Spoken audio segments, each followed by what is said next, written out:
Messieurs, dames, bonjour. Pierre le prof, 181e. Bienvenue encore à nos amis de la francophonie, pas juste ceux du Québec, nos amis de la Suisse, de la Belgique, un peu partout en France. Content de vous revoir. Et comme on s'entend dire sur la chaîne ici, tout est une question d'identité. Du moins, c'est ce qu'on va prétendre pendant les quelques prochaines capsules.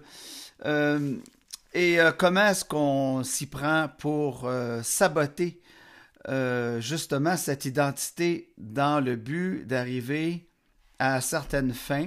On parle toujours de faire soit consommer les consommateurs, leur faire acheter des produits, des choses, ou leur vendre des idées politiques, ou encore pire, influencer nos enfants pour leur inculquer des valeurs ou des croyances ou des superstitions qui n'ont pas rapport ni avec la nature, ni avec peu importe ce que la nature nous a prescrit au départ.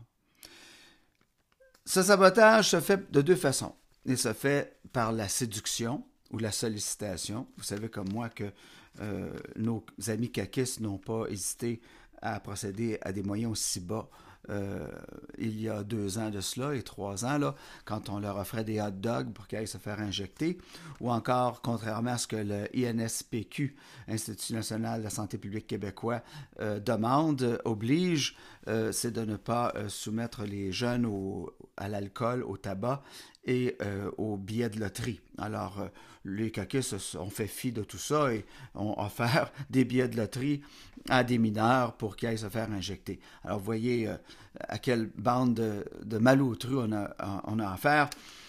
On n'hésitera pas de séduire ou de solliciter pour arriver à ses fins. On va aussi exploiter le sentiment de peur. Ça, vous l'avez souvent entendu dire un peu partout. Vous savez maintenant que la peur, c'est un levier qui est très populaire, surtout si on est capable d'y ajouter un climat d'urgence, là.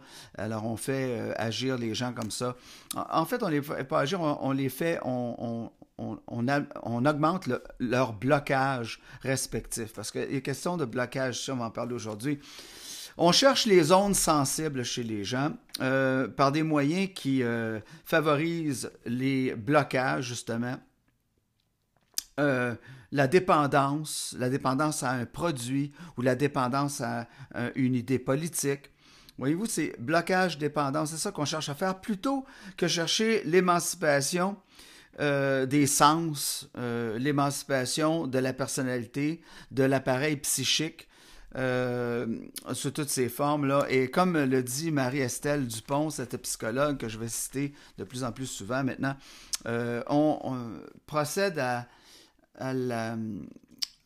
l'entraînement progressif d'invertébrés psychiques. C'est comme ça qu'elle appelle ça. C'est ce qu'on devient, surtout quand on parle des jeunes à l'école. Alors, voyons comment est-ce qu'on s'y prend concrètement, là. Et je commencerai par tout de suite mettre en matière ce bouffon, ce gringalet au petit bas de couleur qui n'en manque pas une, qui est en parfaite déconfiture présentement. Le Canada en entier descend dans la rue pour le contester et lui demander de quitter ses fonctions qu'il n'aurait jamais dû occuper au départ, parce que lui-même est le produit d'une manipulation de masse, d'une manipulation médiatique. Il n'a jamais eu d'affaire là. Je vous parle évidemment de ce gringalet qui nous sert de premier ministre et qui présentement nous montre encore une fois que malgré toutes les belles paroles qu'on peut prétendre, quand le système politique privilégie seulement les intérêts de certaines personnes, de quelques-uns seulement, au détriment du reste de la collectivité, et quand on les entend plus prétendre le contraire, eh bien, on a affaire à une première forme de déception. Quand on mésinforme ou désinforme les gens et qu'on cache la vraie nature de ses intentions, on va aller essayer de cibler des personnes et de les toucher dans leurs zones sensibles. On va investir 1 milliard de dollars à travers les provinces, territoires et communautés autochtones pour augmenter les programmes d'alimentation scolaire et offrir des repas à 400 000 enfants de plus à chaque année. On va aider les enfants en s'assurant qu'ils ne passent pas la journée à l'école, le ventre vide. Et en même temps, ça va donner une tranquillité d'esprit et un soulagement aux parents et aux grands-parents. Le Programme national d'alimentation scolaire vient s'ajouter à nos investissements générationnels pour aider les familles et rendre la vie plus abordable à travers le pays. Je pense aux services de garde et les soins dentaires. Alors, le message était tronqué ici, je m'excuse. Merci à Dominique Jasmin qui nous fournit le clip. Alors, Trudeau, ce bouffon qui nous ruine littéralement en ce moment au pays avec sa taxe carbone, là. Tout le monde en arrache, là. On est sur le chemin de la banqueroute, tout le monde. Et il dilapide présentement les fonds publics avec ce programme pour offrir des repas gratuits dans les écoles, un peu à la façon des petits déjeuners du Québec, là. Tout ça dans un décor de record de chômage et de faillite. Un investissement d'1 milliard supplémentaire pour nourrir des enfants. Qu'est-ce qui se passe? Les familles sont plus capables de nourrir les enfants? Vous voyez ce qui se passe. Okay? Vous devenez tellement dépendant de l'État que maintenant l'État vous dit on va débloquer des nouveaux argents, on en imprimera s'il faut, puis ne craignez rien, on va les nourrir vos enfants, sauf que ça va se faire à l'école. Alors, ce n'est plus aux parents d'élever leurs enfants, de nourrir leurs enfants. Non, Justin Trudeau va s'en occuper en dilapidant encore plus de fonds pour y arriver. Voyez comment l'État s'immisce dans nos vies tout en essayant de nous ruiner. C'est aux familles qui revient la responsabilité de nourrir des enfants, de payer des hypothèques et de les éduquer, de les élever, ces enfants-là. C'est pas à l'État. Plutôt que s'empresser à les parquer dans des garderies puis des maternelles à 4 ans, là. Vous voyez bien que ça marche pas, là. Puis regardez ce clip-là encore à nouveau, si vous voulez, Justin Trudeau, qui il cible, là? Il cible les gens qui sont derrière lui dans le panel en arrière. Là. Il est entouré d'une vingtaine de femmes de tous les âges et de toutes les cultures. Alors, vous voyez qui on cible encore une fois, mesdames? C'est vous qu'on cible. Vous qui donnez 20% d'avance à M. Trudeau, comparativement à tous les autres chefs de parti présentement, malgré la feuille de route médiocre qu'il a en politique. Alors, on vous cible, mesdames, c'est vous les suckers, là. C'est le vote des femmes qu'on veut, là. En traitant de sujets comme ça qui viennent chercher, qui viennent toucher une zone sensible, là, qui viennent brandir une corde sensible, la corde la plus sensible, celle de nourrir des enfants, de voir au bien-être des enfants, de dégager les grands-parents, de permettre aux familles de fonctionner sans avoir à s'occuper au moins d'un des 3 repas de la journée. Et bien que ça n'a pas de bon sens. Comme dirait Klaus Schwab, vous n'aurez rien, mais vous serez heureux. Okay? On s'en va là à vitesse grand V. La manipulation de masse se fait de bien des façons, mais vous aurez compris que le support médiatique est capital en ce moment. Okay? C'est pour ça qu'on s'en sert autant et qu'on les finance. C'est que ça ne représente plus l'intérêt public, ça représente l'intérêt du parti au pouvoir, pour ne pas dire la classe politique au complet. Mais c'est une vieille idée. Ça commence, ça remonte au Moyen Âge. Vatican I, en fait, c'est le Vatican qui a inventé le concept de propagande pour répandre ces doctrines de l'époque, là, théologiques. Et dans ce temps-là, les gens n'avaient pas vraiment droit à une personnalité. Ils en avaient tous des personnalités, mais ils avaient tous une identité. Mais c'est l'Église qui régissait tout le monde avec un code moral, les 10 commandements et tout ça. Je ne dis pas que c'est mauvais, là. Je regarde aujourd'hui, il n'y en a plus, c'est encore bien pire. Mais on avait un carcan comme ça, assez sévère, assez serré. On tenait la population en joue comme ça. Et puis, mais c'était un faux semblant d'ordre social parce que les mœurs n'étaient pas différents d'aujourd'hui. L'humanité n'a pas tellement changé depuis les 50 000 dernières années. Le vernis de la civilisation est très mince. Hein? Et quand il arrive une crise d'envergure, le cerveau reptilien reprend vite le contrôle. Alors, le Vatican a inventé le concept. Ça a été repris durant la Deuxième Guerre mondiale par 2 bonhommes qui étaient de grands orateurs, malgré qu'on les déteste, là, mais ces gens-là avaient compris, avec les moyens technologiques de l'époque, comment manipuler les masses davantage. Je parle évidemment de Joseph Goebbels et Adolf Hitler. qui avait compris que l'importance et l'urgence de rentrer une radio dans tous les foyers d'Allemagne.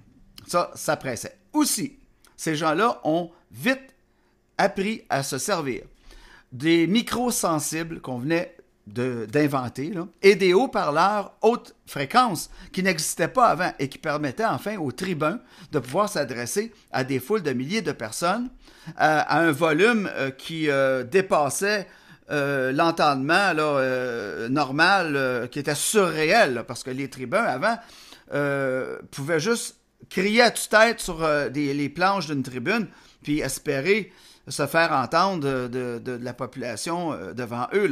Mais avec l'avènement du haut-parleur, on avait affaire à des shows rock.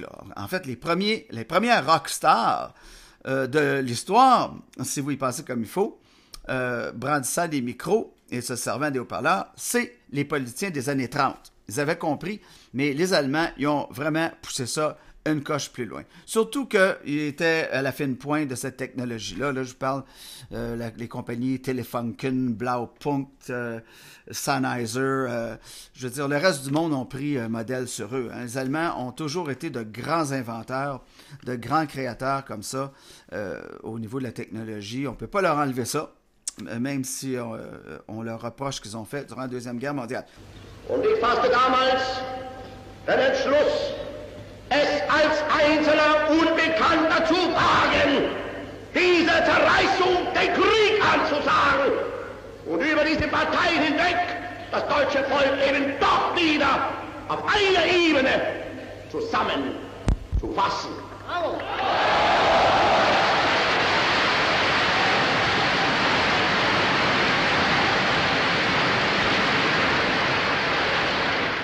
Wir wollen nicht liegen und wollen nicht schwindeln. Ich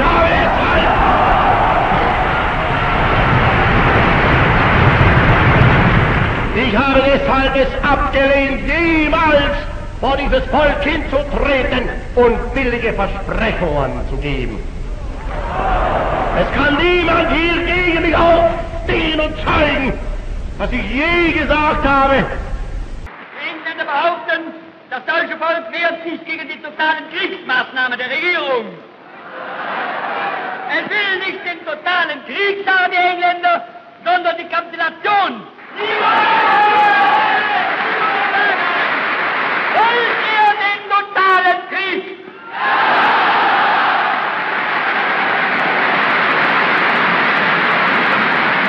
Alors, quand on a suivi l'histoire de la Deuxième Guerre mondiale, on sait qu'avant cette guerre-là, il y avait eu une autre guerre. Et puis, le reste de l'Europe avait blâmé les Allemands pour la Première Guerre mondiale, les avait grevés d'une dette qu'ils n'arrivaient d'ailleurs pas à rembourser. Tout ça pairé, combiné à un krach boursier qui affectait le reste du monde entier. Ça allait pas bien pour personne. Et la nouvelle République de Weimar qui n'arrivait pas à rejoindre les deux bouts et n'ont jamais réussi à remettre de l'ordre là-dedans. Alors, nos deux acteurs sont arrivés, Goebbels et Hitler, et n'ont cessé de répéter toujours ce leitmotiv de la fierté germanique, de l'importance de retrouver la fierté chez les Allemands, de même croire en la supériorité de la race allemande, et vous connaissez le reste, là, je n'ai pas besoin de vous l'expliquer. Alors, toute cette machination de la propagande nazie a réussi à acheter les assises de quelque chose qu'on a appelé plus tard une science, la science du marketing. Okay? Et le marketing, c'est une conspiration, en bonne et due forme, c'est-à-dire selon la définition qu'on a de la conspiration, un accord secret entre des gens pour réussir à renverser un ordre établi. Dans le sens sublimé ici d'une conspiration, on entend évidemment une compagnie qui veut prendre de plus grandes parts de marché en renversant un concurrent. Tout le monde a fait ça, là. Dans l'économie, là, tout le monde concurrence avec tout le monde et conspire de toutes les façons possibles pour occuper la plus grande part de marché. Dans ce sens-là, le marketing, c'est une conspiration. Alors, pour ça, pour y arriver, on doit encore faire appel à des techniques de manipulation de masse. Et ça va se faire de deux façons. Ça va se faire en ciblant un auditoire, un groupe cible, si vous voulez, et en utilisant soit la séduction ou la sollicitation, ou la peur et avec un sentiment d'urgence, on est capable pour rendre les choses encore plus efficaces. C'est pas mal les deux techniques préférées, là. Fonctionner avec la peur, fonctionner avec la séduction. Mais il y a un terme en marketing pour décrire cette chose-là, on appelle ça la segmentation de marché. Plus vous concentrez vos efforts sur une cible précise, plus la productivité de vos investissements marketing sera élevée. Tout l'enjeu consiste à déterminer un cœur de cible clair, identifiable et atteignable qui veuille acheter vos produits. Alors, comment définir votre cible marketing ? Une partie de la réponse se trouve dans la segmentation, c'est-à-dire le groupe homogène de personnes de votre marché le plus enclin à utiliser vos produits. C'est le moment de créer un portrait de votre client idéal, aussi nommé avatar ou persona. Il s'agit de dresser le profil de ce client pour mieux le cibler, le comprendre et le convaincre. Alors, j'ai retrouvé une vieille pub des années 70 et regardez ça avec moi et portez attention à qui on essaie de cibler et sur les valeurs qu'on vise, ces cordes sensibles qu'on doit faire vibrer. Je suis le monde de l'avenir, je suis l'espoir de ma nation, je suis le peuple du futur et je suis votre inspiration. Nous avons une chanson à chanter, nous avons un message à donner, que demain soit pour vous et pour moi un nouveau jour, nouveau jour. Nous nous donnerons la main, oui ce sera demain un nouveau jour, et nous serons tous là, Coca-Cola c'est ça, un demain pour toujours, promettez-nous demain, nous ferons un monde meilleur pour vous, un monde meilleur pour vous. Oh là là, je suis le monde de l'avenir, je suis l'espoir, un monde meilleur, le monde de demain. Nous marcherons tous dans l'amour, main dans la main. Quel beau monde prometteur il y a devant nous. Une bande de jeunes qui ont encore le nombril mouillé, à qui on fait dire n'importe quoi, puis ils sont pas du tout conscients des malheurs qui les attendent. Mais ils tiennent tous une bouteille de Coca-Cola. J'en reviens pas, j'ai honte. Moi, quand je vois des publicités comme ça, j'ai honte d'avoir manipulé des jeunes à une pub comme ça, premièrement pour vendre de la merde, OK? Parce que le Coca-Cola, c'est beaucoup trop de sucre pour le bien-être commun, là. Je veux dire, c'est du diabète, c'est de l'obésité rampante, là, tu sais, on le sait tous. C'est à peu près un des pires produits pour prendre le soda. À peu près le pire produit que vous pouvez donner à vos jeunes. Des risques de calcul rénaux pour l'avenir. Ça, c'est une corrélation incroyable là, dans les observations médicales. Perte de calcium, l'ostéoporose, déminéralisation des os et des dents, caries dentaires. Je veux dire, mais on a fait jouer ce rôle-là aux jeunes. Vous voyez qu'est-ce qu'on est prêt à faire aux jeunes. Puis ça, c'était à une autre époque, là. C'est une époque, c'est les années 70, là. On se gardait encore une petite gêne. Imaginez-vous qu'est-ce qu'on fait présentement. Les consommateurs n'ont plus d'âge. Dès qu'ils sont près d'un instrument comme ça, vous savez comme moi que si vous parlez à côté de cet engin-là, le lendemain matin, vous allez recevoir de la publicité en relation directe avec ce dont vous parliez la veille. Au début, on trouve ça drôle, on dit que c'est une coïncidence, à un moment donné, ça nous suit tout le temps, partout. Ça nous profile comme consommateurs. Vous voyez comment ça va vite. Avant, on faisait faire des études, il fallait faire des sondages, des échantillonnages, étudier ça, tirer des statistiques avec des coefficients compliqués, puis tirer des conclusions, puis faire des stratégies de mise en marché, tout ça. Mais non, on sait tout. On sait qui vous êtes, on sait qui parle comme vous, qui pense comme vous, le genre de produit que vous voulez. Hey, on saute des étapes, là. Et puis, on n'hésitera pas, parce que vous êtes jeune, parce que vos enfants sont des poupons, là. Dès que vous êtes à côté de ça, vous devenez vulnérable. Je m'en voudrais d'oublier de mentionner que vous devez savoir que je suis shadow banné sur Facebook. J'ai plus aucun reach, là, je rejoins plus personne. J'ai aucun visionnement sérieux. J'ai mis sur Rumble, vous allez me trouver sur Odyssey aussi. C'est plus par mesure de sécurité parce que je ne gère pas vraiment ces plateformes-là. Je ne vais pas y voir souvent, puis je ne commande pas. C'est surtout sur YouTube que ça se passe pour moi. Mais je suis shadow banner, c'est sûr. Puis on m'a expliqué que c'est comme ça que ça fonctionne maintenant. Nous, on est une chambre d'écho. Hein? Et puis eux, ils sont contents de ça parce qu'ils ont un public homogène. Ils s'en foutent dans le fond de ce qu'on pense, puis des valeurs qu'on véhicule, puis tout ça. Tant que c'est pas trop subversif pour le gouvernement, ils vont nous laisser des chances. J'ai jamais été striké. J'ai été striké une fois, mais j'avais couru après. J'avais dit des choses, là. Alors, la façon que je vous demande de contourner ça, c'est en partageant mes capsules. Même si vous ne pensez pas que c'est des capsules extraordinaires, si ce n'est pas plus de trouble que vous autres, partagez avec au moins une autre personne, parce que là, vous déjouez les algorithmes. Ils ne peuvent pas, une fois que vous partagez, que vous likez, que vous commentez surtout, et que vous répondez, qu'on commence à se répondre dans les commentaires, ça, là, c'est sûr que ça va rouvrir les vannes, là. Mais les vattes, je veux dire. Mais ça reste à voir, en tout cas. C'est ce qu'on me dit. Les blogueurs comme moi sont maintenus dans un auditoire réduit. Ça, c'est fait délibérément. Et la chose qui importe pour eux, c'est pas tellement ce qu'on dit comme la chance qu'on leur procure de pousser leur pub. Il n'y a aucune pub sur mes capsules vidéo. Il n'y a rien de ça. Je ne veux rien savoir. Je ne veux pas être monétisé.